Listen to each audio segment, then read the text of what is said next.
तो hello everybody, मैंने कुछ लिखा है बहुत बढ़िया सा, तो मैं तुमको सुनाना चाहूँगी।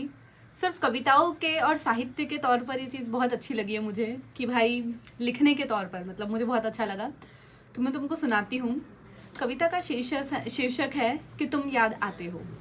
आगे शुरू करते हैं हम कि कभी नींद में जाग कर कभी किसी से बात करूँ तो तुम याद आते हो, बात ना हो तब भी तुम याद आते हो, इतना याद आते हो कि बेचैनी होने लगती है।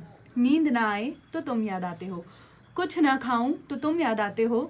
तुम्हारी भरपाई करना अब किसी शख्स के लिए मुमकिन नहीं, क्योंकि मुझे तो दोस्ती दुश्मनी हंसी मजाक प्रेम उल्लास गुस्सा और हर एहसास में बस तुम याद आते हो। किसी से मिलकर लौटती हूँ तो उसमें तुम्हें ढूंढने लगती हूँ, हर लड़ाई के बाद गुस्से में भी तुम याद आते हो।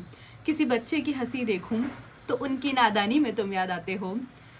किताबों के किरदार फीके हैं तुम्हारे आगे, क्योंकि मुझे तो प्रकृति की हर भावना में बस तुम याद आते हो।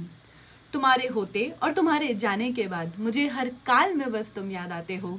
तुम्हें लिख पाना आसान नहीं है मेरे लिए, पर देखो सुबह उठकर लिखी मेरी पहली कविता में मुझे तुम याद आते हो। तो बाय कुणालिका शर्मा। मुझे बताना कैसी लगी तुम्हें ये पोयम। ओके, तो ऐसे कुछ लोग होते हैं जो एकदम दीवाने से हो जाते हैं। यंगस्टर एज में ऐसे लोगों को ज़्यादा प्यार होता है थोड़ा, तो ऐसे लोगों के देखो, ऐसा मैं बिल्कुल, मैंने लिख तो दिया लेकिन मैं ऐसे प्यार को सपोर्ट नहीं करती हूँ।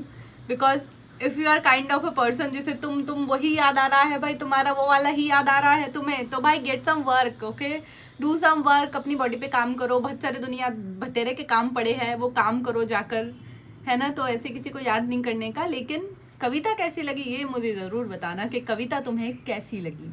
ओके, मैंने कैसा लिखा मुझे ज़रूर बताना। So thank you for watching everybody. I hope you like this video and I hope you like the poem. Okay, I hope you like the writing as well. Okay, so thank you for watching.